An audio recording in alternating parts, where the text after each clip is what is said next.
بسم اللہ الرحمن الرحیم۔ السلام علیکم ناظرین، ایک تو میری کوئی طبیعت ٹھیک نہیں تھی، میں پروگرام نہیں کر پا رہا، تو آج میں کوشش کرتا ہوں کہ کچھ پروگرام کروں، کچھ اس قسم کی خبریں ہیں کہ جو آپ سے شیئر کرنا بہت ضروری ہے۔ پارلیمانی پارٹی کا اجلاس کل ہوا اور اس کے اندر عمران خان صاحب نے صدارت کی۔ اس میں کچھ تلخ کلامی ہوئی ہے، جو خبریں باہر آئی ہیں اس سے لگتا ہے کہ اس میں تلخ کلامی ہوئی، خاص طور پہ عمران خان صاحب کو ایک موقع کے اوپر یہ کہنا پڑ گیا کہ اگر آپ مجھ سے مطمئن نہیں ہیں تو میں حکومت چھوڑ دیتا ہوں۔ یہ بات اس وقت کی انہوں نے جب پرویز خٹک نے کہا کہ ہم نے آپ کو وزیر اعظم بنایا ہے، تو یہ بات جب سامنے آئی ہے تو کچھ جن لوگوں نے خبر یہ باہر نکالی ہے اور تو وہ یہ بتاتے ہیں کہ ان کی جو اختلافات پیدا ہوئے وہ حماد اظہر کی وجہ سے پیدا ہوئے، کیونکہ حماد اظہر نے جس شخص کو پہلے کرپشن کے الزام میں نکالا تھا اس کو دوبارہ رکھ لیا تھا، اور پھر جو اس وقت جو گیس کا ایشو ہے اس پہ خاصی لے دے ہوئی، اور کہ گیس کا جو بحران ہے وہ کیسے حل ہوگا، کیونکہ اگلا الیکشن کے اندر آپ کس منہ سے ووٹ مانگیں گے۔ اور جو ان کے پارلیمانی ممبران ہیں وہ کہتے ہیں ہم نے اپنے حلقوں میں وعدے کیے ہوئے کہ ہم آپ کو گیس دیں گے، جبکہ گیس جو سی ہے ابھی تک 27-28% لوگوں کو پاکستان میں مل رہی ہے۔ گیس جو سی ہے ہمارے جو ذخائر ہیں وہ ختم ہو چکے ہیں۔ جب سی این جی باہر سے آتی ہے، باہر سے آپ گیس منگاتے ہیں، وہ اتنی مہنگی پڑتی ہے کہ پہلی جو سوئی گیس سپلائی ہوتی ہے اس سے کئی گنا زیادہ مہنگی ہوتی ہے، سبسڈی دی جاتی ہے، پھر بھی حکومت کے پیسے ہوں گے تو وہ سبسڈی دے گی۔ تو یہ بھی ایک خبر ہے، بعد میں آئی ہے۔ اور پھر اس کے بعد جو اچانک منی بجٹ جو پیش کیا گیا قومی اسمبلی میں وہ پاس ہو گیا۔ 12 ارکان جو تھے حکومت کے کم تھے، 12 ہی اپوزیشن کم تھے، اور وہ جو حکومت کی اکثریت تھی وہ حکومت نے کر دیا۔ مجھے ایک بات اور بھی اس میں بڑی اچھی لگی کہ جو چیز مفت میں آتی ہے وہ تو ادھر ادھر جا سکتے ہیں، جو خریدے ہوئے لوگ ہوتے ہیں وہ انہوں نے پکے ووٹ دیے، یعنی کہ عمران خان صاحب کو جو خرید کے ووٹ دیے، وہ ممبر لیے گئے تھے، خریدے گئے تھے، انہوں نے اپنا حق ادا کیا اور عمران خان صاحب کو ووٹ دیا۔ حالانکہ وہ نظر یہ آتا تھا کچھ عرصہ پہلے کہ یہ بجٹ نہیں پاس کرا سکیں گے، لیکن انہوں نے بجٹ آسانی پاس کرا لیا اور اپوزیشن جو سی ہے وہ دیکھتی رہ گئی۔ پھر اس کے بعد قومی اسمبلی میں عمران خان صاحب نے خطاب کیا اور انہوں نے ریاست مدینہ کا ذکر کیا کہ ریاست مدینہ کا واقعہ بتایا، اور یہ بات تو انہوں نے غلط کی کہ ہم فالو کر رہے ہیں علامہ اقبال کو یہ ریاست مدینہ کا تصور تو حضرت عمر سے چلتا ہے اور وہی اصل میں اسی کو فالو کیا جاتا ہے۔ علامہ اقبال نے کسی جگہ پہ بھی ریاست مدینہ کا ذکر نہیں کیا جس کو وہ لیتے ہیں، بلکہ ان کے بیٹا بھی کہہ چکا کہ انہوں نے کوئی خواب نہیں ایسا دیکھا تھا۔ وہ ایک اچھے شاعر تھے، ان کے پیغامات اچھے تھے۔ ہاں، قائد اعظم کے بارے میں کہہ سکتے ہیں، قائد اعظم کی جو 11 اگست کی تقریر ہے وہ بالکل واضح کر دیتی ہے کہ ہم نے کیسے اپنے ملک کو چلانا ہے، یہی ہے ریاست مدینہ۔ اور ریاست مدینہ بھی اسی قسم کی سیکولر گورنمنٹ تھی۔ بہرحال یہ بات ہوئی۔ پھر انہوں نے پھر کہا کہ الیکشن کے بارے میں کہا کہ الیکشن میں جب بھی 70 کے بعد سے الیکشن ہوئے ہیں اور اس میں ہر الیکشن پہ ہی کہا گیا کہ دھاندلی ہوئی ہے۔ 77 میں الیکشن ہوا ہے جس میں ذوالفقار علی بھٹو نے کرایا تھا، اس کو کہا بے ایمانی ہوئی ہے، کیونکہ اس کو بے ایمانی تھی، کیونکہ ان کو کہا تھا کہ ہم نے کچھ سیٹیں جیتنی ہیں، ہر ممبر نے اپنی سیٹ جیت لی اور وہ تقریباً 100% سے وہ الیکشنز میں کامیاب ہو گئے۔ پھر اس کے بعد جو بھی الیکشن ہوتے رہے، ضیاء الحق نے الیکشن کرائے، مختلف الیکشن ہوتے رہے، ان سب کے اندر شور شرابہ مچے رہے۔ 2013 کے الیکشن کا ذکر کیا کہ ہم نے کہا کہ 133 میں سے صرف 4 حلقے کھول دو، تو 4 حلقے کھولے، وہ بھی 2.5 سال بعد کھلے تو اس میں بیماری نکلی۔ انہوں نے کہا کہ بات یہ ہے کہ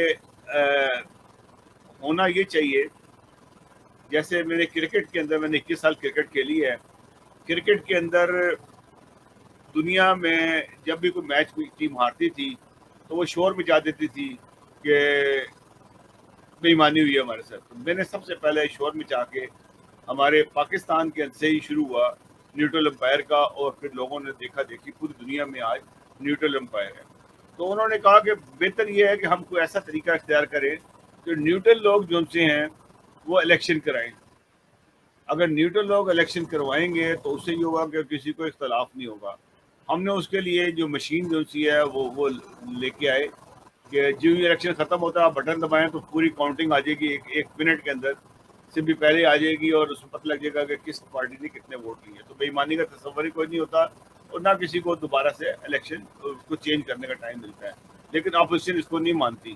تو میں اپوزیشن سے کہتا ہوں کہ آپ کے پاس کوئی تجویز ہے تو آپ بتائیں. تو اپوزیشن کے پاس تو تجویز وہ تو یہی تھی کہ انہوں نے اپنے لوگ بھرتی کیے ہوئے ہیں, کروڑوں کے حساب سے انہوں نے ووٹ بنائے ہوئے ہیں. وہ ووٹ جو تھے ٹھپے لگاتے ہیں, جو لوگ فوج ہو جاتے ہیں ان کے بھی ووٹ آج تک پڑ رہے ہیں. تو اپوزیشن کے پاس جو ہے نا اور کوئی حل نظر نہیں آتا. لگتا ہے ایسے ہی ہے کہ آئندہ یہ جو الیکٹرانک مشینز کے ذریعے جو ہے وہ الیکشن ووٹ ڈلیں گے, اور وہی ایک طریقہ کار ہے جو بہتر ہے. جیسے دنیا بھر میں ہوتے ہیں, کینیڈا میں ہوتے ہیں, جاتے ہیں اور سیدھا جا کے وہ ووٹ ڈل جاتا ہے, اس وقت وہ کاؤنٹنگ ہوتی رہتی ہے, اس کے اندر کسی بھی انسانی ہاتھ کا دخل نہیں ہوتا. شاید کچھ اس میں غلطیاں ہوں, لیکن اگر ایک دفعہ تجربہ کرتے ہیں, اگلی دفعہ اس کے 5 سال بعد دوبارہ جب کریں گے تو اس سے بہتر رزلٹ آ سکتا ہے. اور میرا خیال ہے کہ اپوزیشن کو سوچنا چاہیے کہ اگر تم ملک کی بہتری چاہتے ہیں تو اس بات کے پر آمادہ ہوں کہ الیکٹرانک مشین ہی سے آپ کا جو تصور ہے کہ فیئر الیکشن ہو تو وہ ہو سکتے ہیں. نہیں تو اور تو طریقہ کوئی ایسا نہیں کہ انڈیا کے کے الیکشن تو نہیں کرے گا, یا افغانستان سے لوگ آئیں گے ہمارا الیکشن کروایا کریں گے. 2 ہی ملک ہیں ہمارے آس پڑوس میں جو آ کے الیکشن کرا سکتے ہیں, جو سعودی عرب کے حوالے کرتے ہیں الیکشن کرانا, یہ ترکی کو دے دیں, ٹھیکہ دے دیں کہ آپ الیکشن ہمارے کروا دیں. تو ایسا ناممکن ہے. تو اس کا ایک ہی حل ہے کہ الیکٹرانک مشین کے ذریعے ہی الیکشن کرا دیے. پھر میں دوسری بات یہ کروں گا کہ پاکستان کو بیوقوف بنانا پاکستان کے اداروں کو عام بات ہے. حریم شاہ نے پھر تو پاکستان کے اداروں کو بیوقوف بنایا. اب جو سی ہے ایف آئی اے اس کی تحقیق کر رہی ہے. بات یہ ہے کہ ایف آئی اے کے جو ہیڈ ہیں ان کو بھی تو وہ کئی دفعہ بیوقوف بنا چکی ہے. یہ سب لوگ, شیخ رشید ہو گیا, چوہان ہو گیا, میڈیا کے لوگ ہو گئے, بہت سارے لوگوں کو یہ بلیک میل کرتی رہی ہے. وہ کس کمائش کی ہے, اچھی ہے بری ہے, یہ اس کا اور اللہ کا معاملہ ہے, ہم اس کو کچھ نہیں کہتے. لیکن اس کی پہنچ اتنی دور تک ہے کہ وہ جہاں پہ پارلیمانی پارٹی کا اجلاس ہوتا ہے وہ وزیر اعظم کی سیٹ تک پہ تو جا کے بیٹھ جاتی ہے. اس کی پہنچ کہاں تک ہے اب یہ خود ہی اندازہ لگا سکتے ہیں کہ وزیر خارجہ بھی اس کے سامنے لگتا ہے کہ کاڑے ہیں, وزیر انٹیریئر منسٹر بھی کاڑے ہیں, دوسرے منسٹر بھی کاڑے ہیں, جیل خانہ جات والے بھی کاڑے ہیں, بڑے بڑے صحافی جو ان کے جہازوں میں گھوم رہی ہوتی ہے وہ, اور اس کے لیے کوئی مسئلہ ہی کوئی نہیں ہوتا ہے. نیک اور پارسا ویسے کہلاتی ہے وہ اپنے منہ سے بھی, اور اس کے جو ساتھی بھی کہہ رہے ہوتے ہیں اس کو سب کہتے ہوتے ہیں. ویڈیوز جو آتی ہیں اس کو سب لوگ جھٹلا بھی دیتے ہیں. بڑے بڑے مولوی مفتی جو سے ہیں اس کے ماننے والے میں ہیں. تو اس کنٹری کے اندر اتنی آسانی سے بیوقوف بنا دیا جائے کہ جی میں نے منی لانڈرنگ کی, پھر بعد میں کہتی جی میں تو مذاق کیا, اور پورے ادارے جو سے ہل گئے کہ یہ کیسے منی لانڈرنگ, اتنے سارے نوٹوں کے تھبے جو سے ہیں وہ لے کے آ گئی. تو یہ چیزیں ساری سوچنے کی ہیں کہ پہلے تو آپ کو اعتماد یہ ہونا چاہیے کہ یہ منی لانڈرنگ نہیں ہوئی ہے, کیسے لے کے چلی گئی. وہ ہم نے چیک کیا تھا, اور وہاں جا کے اس نے ویڈیو دکھائی, اور بعد میں پتہ لگا کہ جی وہ تو ایک منی ایکسچینج کے دفتر میں گئی ہے وہاں پہ لندن میں, اور اس نے ان کے نوٹ دکھا کے ویڈیو بنا لی لے کے, اور یہ لوگ بیوقوف بن کے سارے کے سارے. تو ہمارا یہ سب چیزیں چلتی رہیں گی, اور پاکستان کے ادارے یوں ہی بیوقوفی کرتے رہیں گے. بعد میں پتہ لگے گا کہ وہ تو آپ کا مذاق اڑا رہے ہیں. ناظرین, اگلے پروگرام تک کے لیے اجازت دیجیے گا. اللہ حافظ ناظرین. اب مجھے بھی اپنی دعاؤں میں یاد رکھیے گا کہ میری طاقت طبیعت ٹھیک ہو اور میں ریگولر پروگرام کروں.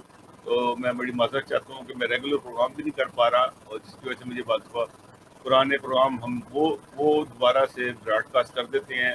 جو پروگرام یوٹیوب سے اتر گئے تھے, ہمارے اتار دیے گئے تھے, ہم ان کو کوشش کرتے ہیں کہ دوبارہ چلا دیں.